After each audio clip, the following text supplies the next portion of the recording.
कोयटा में इन दिनों लाल सुर्ख अनारों की भरमार है। शहर में जगह जगह ठेलों और दुकानों पर फरोख्त होने वाले अनार की खरीदारी के गर्ज से आए खरीदारों का कहना था कि अनार न सिर्फ इनका पसंदीदा फल है, बल्कि सुबह जब वो घर से निकले थे तो बच्चों ने भी अनार ही लाने की फरमाइश की थी। मुझे खुद तो अनार बहुत पसंद है। मैं अनार का खुद बहुत शौकीन हूँ। ये आता है अफगानिस्तान से इस सीज़न में, ये तकरीबन नवंबर और दिसंबर में, और बच्चे भी इसे बड़े शौक से खाते हैं। इनके बहुत फ़वाइद है, ख़ासकर ये जिगर के लिए, मैदे के लिए बहुत मुफीद है।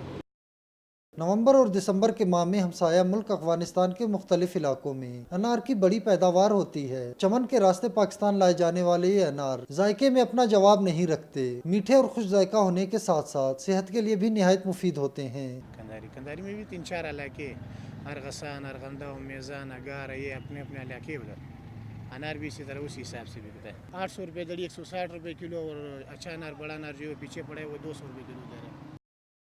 महदूद दौरानिये के लिए कोयटा की मार्केटों में आने वाले अनार की मुल्क भर में मांग होती है। मकामी अफराद न सिर्फ अपने लिए बल्कि मुल्क के दीगर इलाकों में रहने वाले अपने अजीज व अकारिब और दोस्तों को भी तोहफे के तौर पर भेजने के लिए अनार की खरीदारी करते दिखाई देते हैं। कैमरामैन खैर मोहम्मद बलोच के साथ शहजाद मुमताज, कैपिटल टीवी, कोयटा।